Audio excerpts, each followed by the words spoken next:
Welcome to the Catholic Audio Media Podcast, here every single Monday through Friday, as drops on your favorite podcast platform. Program actually is designed to drop at midnight of that day, so I hope you're able to hear it, depending on which is your favorite podcast platform, and you can find a list of some of them at CatholicAudiomedia.com. That's CatholicAudiomedia.com. Well, we're continuing through Exodus. Now, remember what happened yesterday. We have Moses is cast out. He's exiled from the family where he grew up.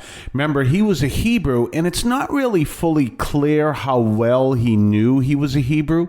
Apparently, he had some inside information or probably learned something from his mother, who was supposed to be like his caretaker, but just by coincidence turns out to be his mother, who was Hebrew.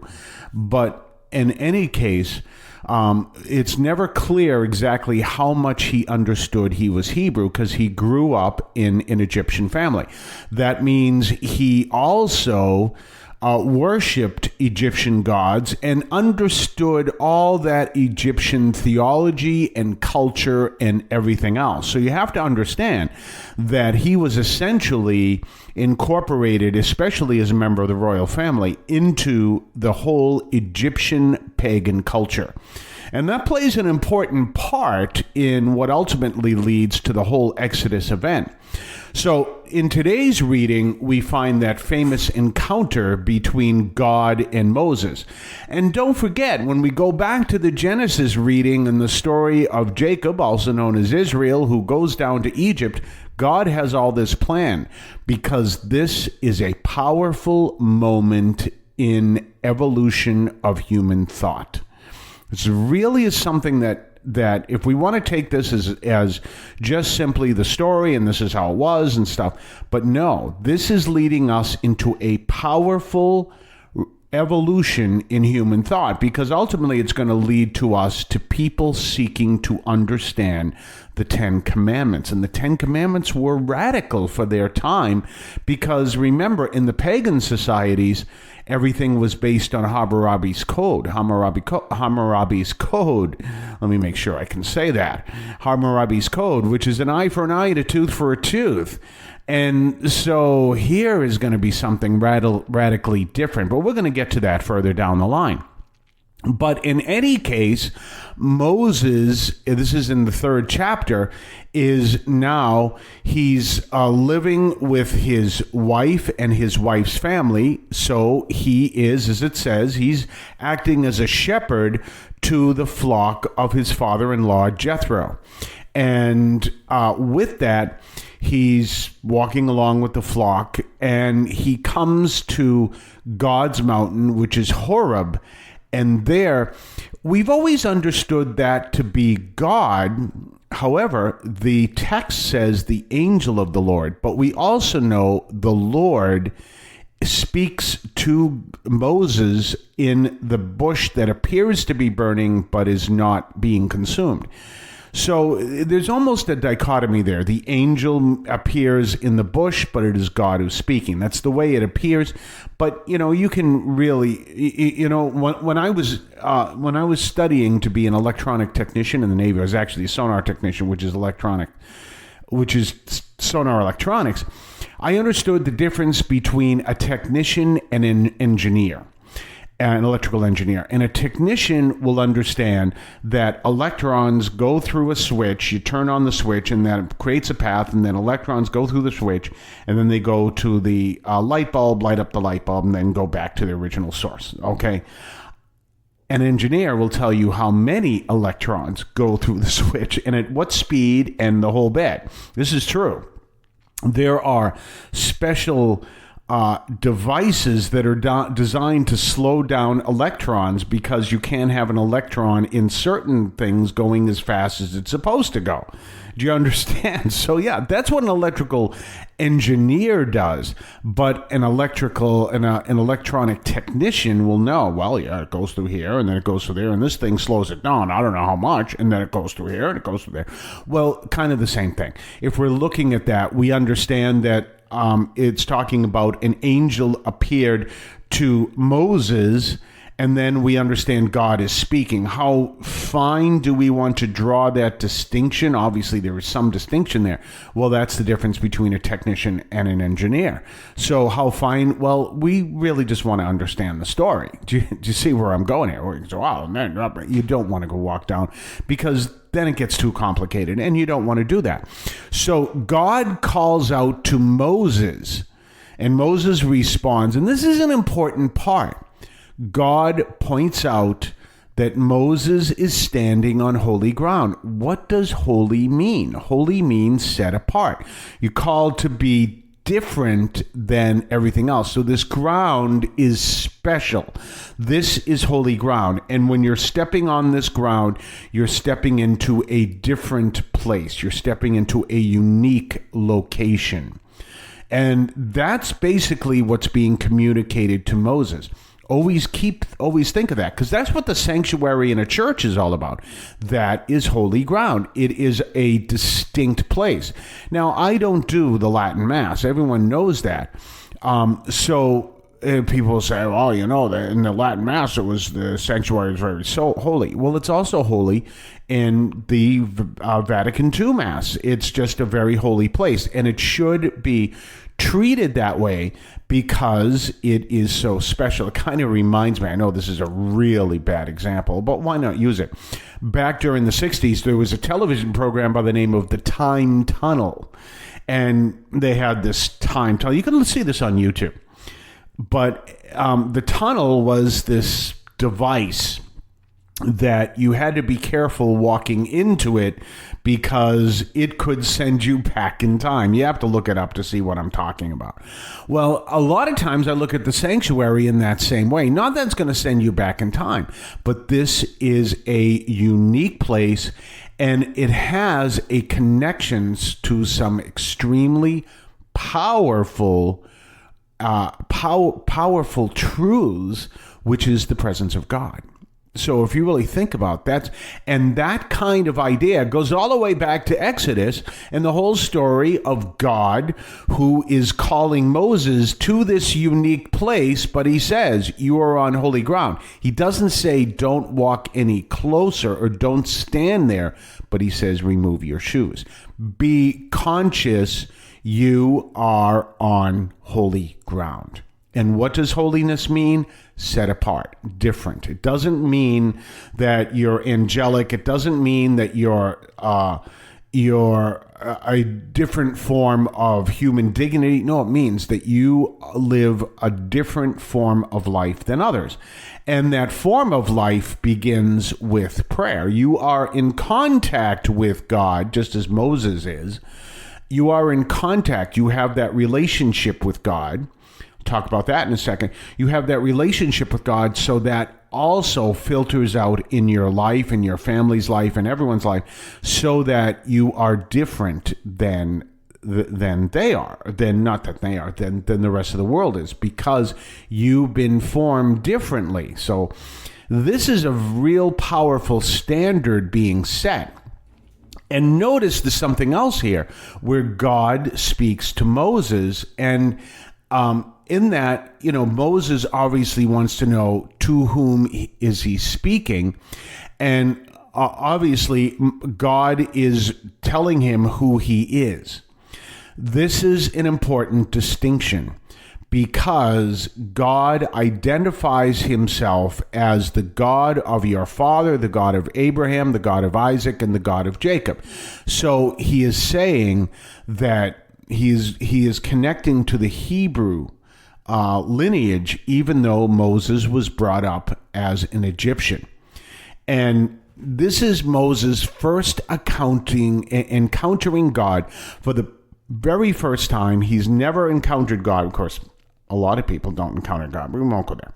Okay, he's never encountered God, but he has somewhat of a Hebrew background, but he's got an Egyptian background. So he's learning this powerful truth.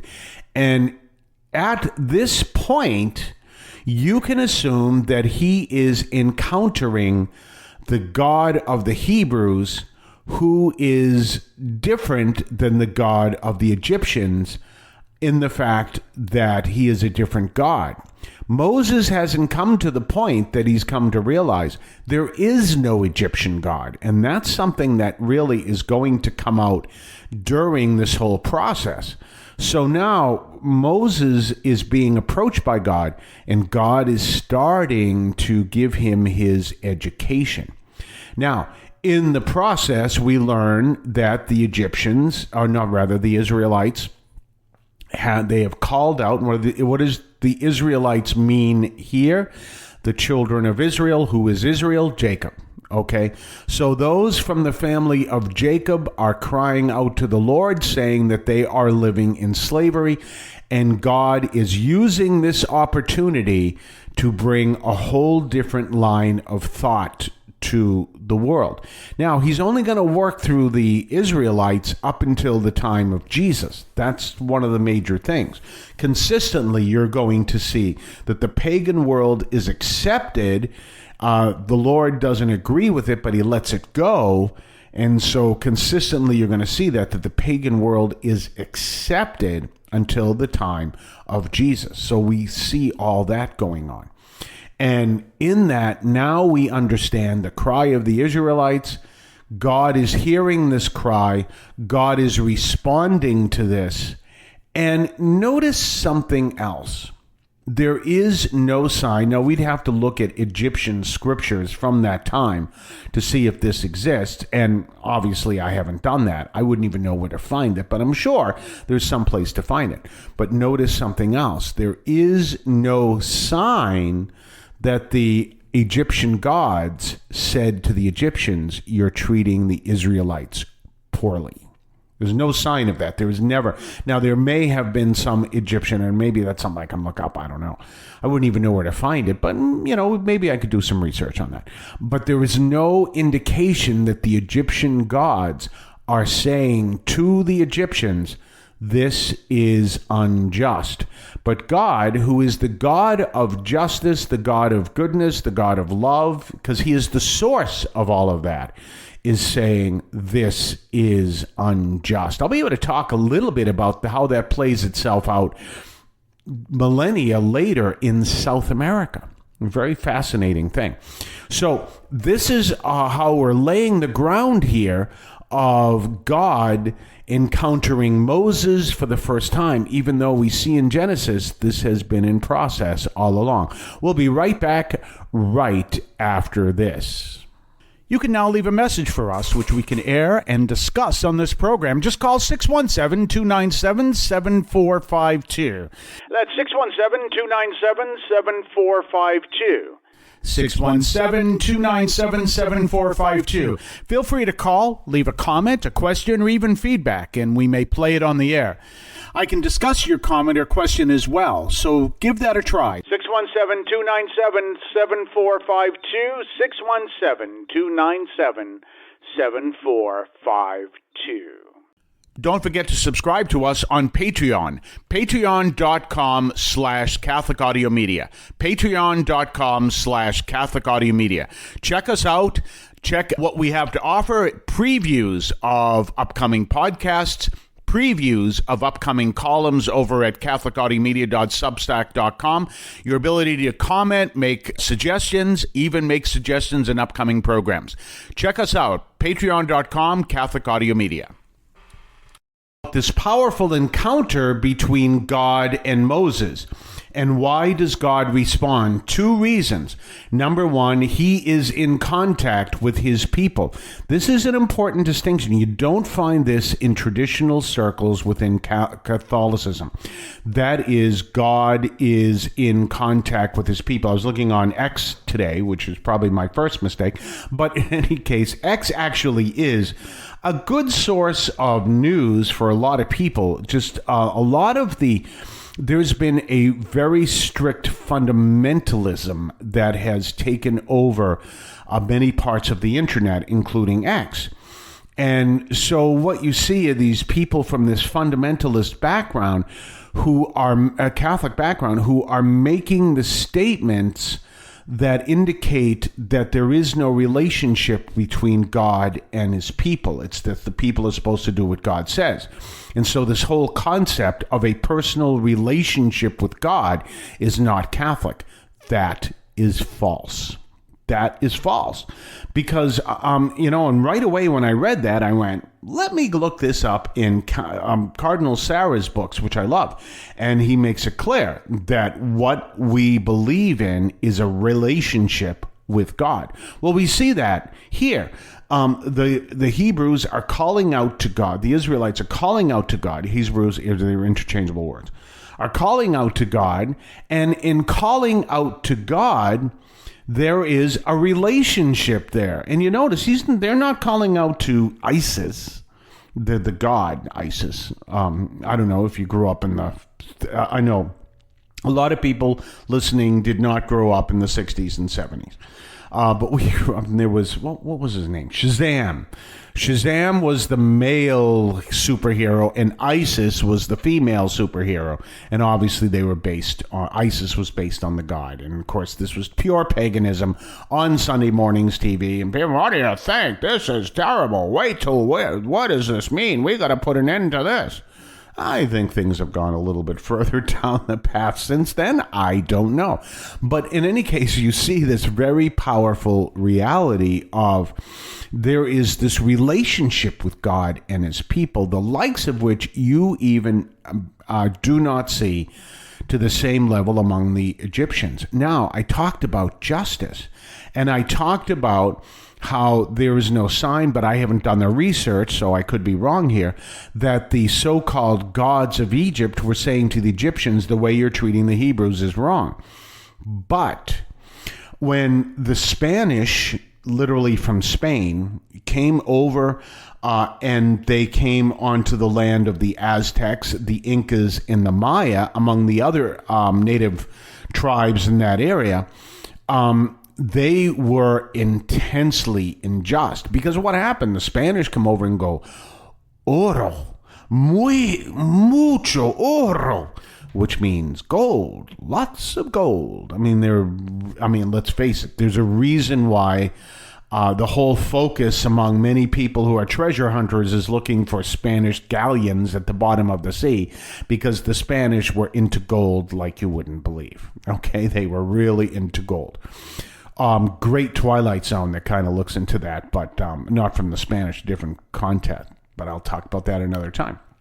So there was a priest by the name of Fray Bartolomeo de las Casas, and it's believed that he wrote a lot of what you'd call leyendas negras, the black legends, and they were really trashing the church because he was so angry the way the native tribes were being treated by the Spanish connected to the church. And there's a great statue of him in it's the Museum of History, I think, in Santo Domingo in the Dominican Republic. And it says right there, and I always remember this in English, and it doesn't make sense that it would be in English because he didn't speak English, and in the Dominican Republic they don't speak English. But it was something like they saw it was written, so I must have been in Spanish, and I'm remembering it in English. That's the way it works all the time. I can remember a conversation with someone I spoke to in either Spanish or Portuguese, and in the conversation I'm remembering it's in English, and then I'll go, but they don't speak English. That couldn't have been in an English conversation. So, and anyway, it says the way people are treating the Native Americans here, I didn't put it that way, I think he put the indios, here is a mortal sin. And he was speaking to the people who were benefiting in the Americas, who were benefiting from the way the Spanish means the European Spanish, were treating the Native Americans here in the Americas. So you have that same correlation, that same parallelism, in a sense, between the Egyptians treating the Hebrews and the Spanish treating the Aztecs, the Maya, and the Incas. And by the way, the Aztecs and the Maya and the Incas, granted, Human sacrifice was a bit of a problem, we understand. But they had some real fascinating things. And by the way, I know it's now more manufactured, but if you go to a Salvadoran, you can go to Chelsea, you can go to Somerville, you can go a Salvadoran restaurant, one of these little storefront type restaurants run by a family, ask them for horchata. Horchata. You can find the store mixed horchata, not the same thing. I mean, ask them for horchata. That is, I call it the world's oldest chocolate milk. Goes all the way back to the Mayans, that recipe. And it's actually not milk at all. It's actually made from rice. But it's a kind of a chocolate milk. It's delicious. I love it. It's very sweet. And it's delicious. But it's a recipe that goes back millennia to the Mayans, and they used to drink this chocolate milk. So, I mean, there were some great things from their various cultures, but like I said, the human sacrifice was a bit of a problem. And they in Mel Gibson's Apocalypto, they show, obviously, it's a major part of the climax, the human sacrifice.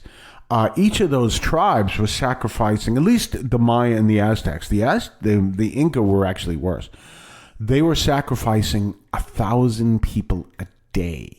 Do you realize that's 365,000 people a year? And they were being sacrificed to their gods in order to keep their gods happy. And you can see why there was this need for a whole new understanding of God. We go back to Moses, same story. Ultimately, even though it takes longer time, ultimately what you see is not only the Hebrews being freed from the Egyptians, but ultimately in the time of Jesus, you see humanity being freed from paganism over the time that it takes. And that's a major distinction. And we also know that the Romans freed people from human sacrifice because the Romans said no.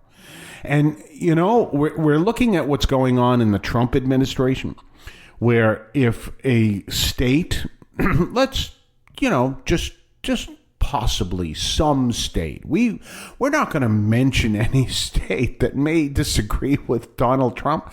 I'll tell a story about this. Let me see. What state could that be? Maybe Massachusetts. And what's he do? He holds funding. Well, the Romans were not that much different. I mean, the Romans could come in and just wipe out your entire country.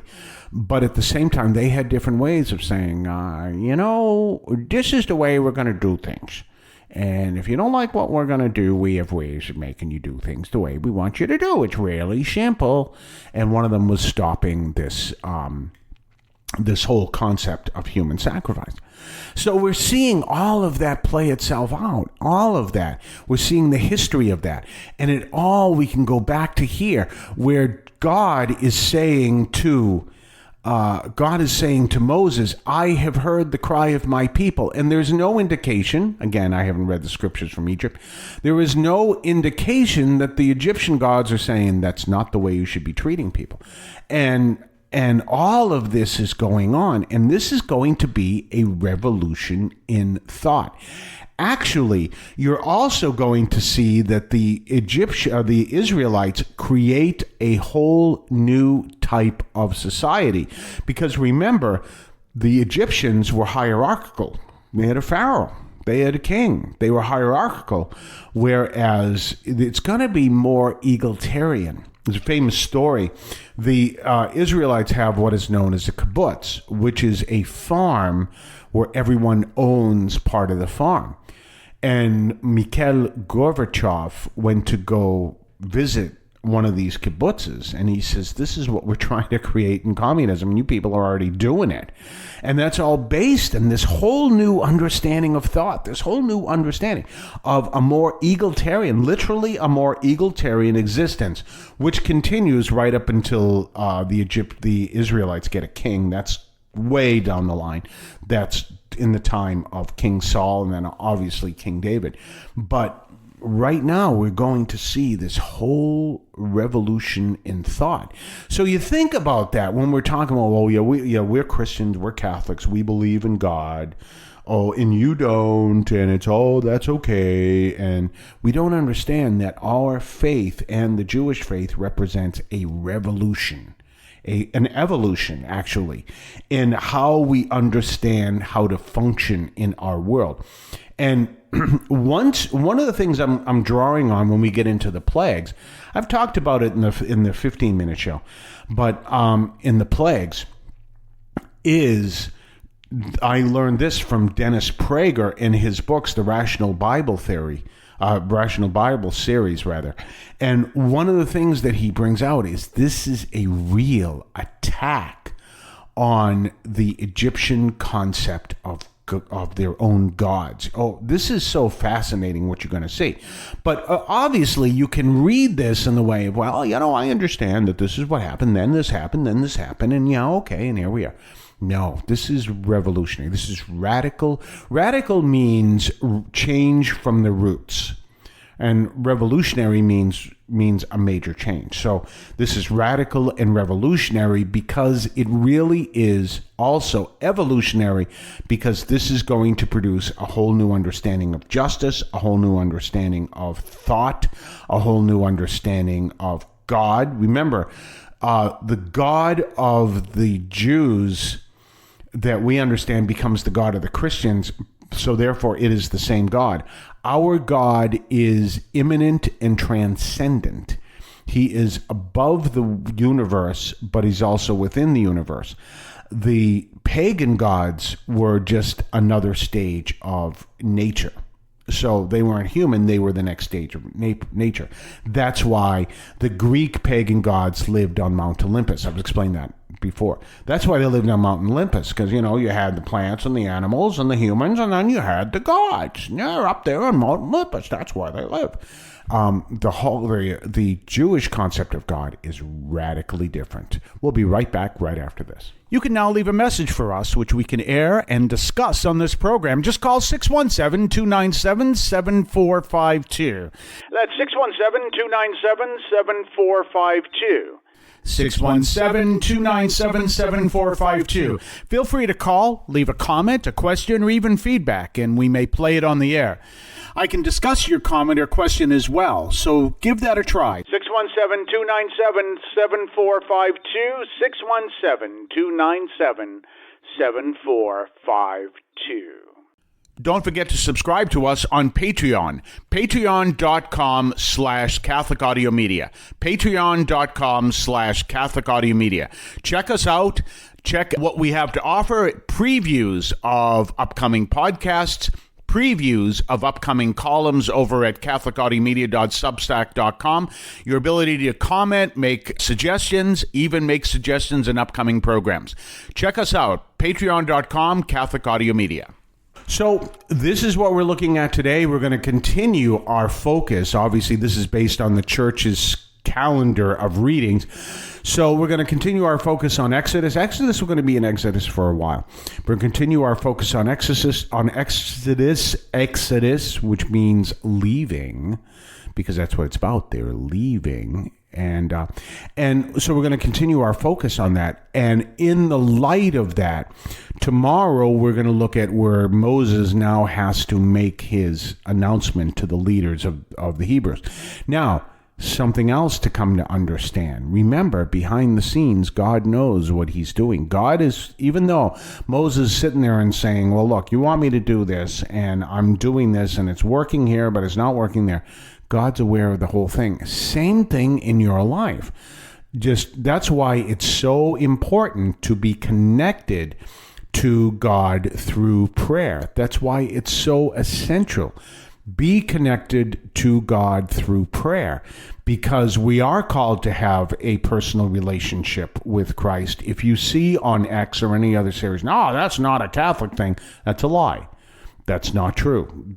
Just go read many of the saints, go read many of the spiritual writers today, including Cardinal Sarah. It's right there.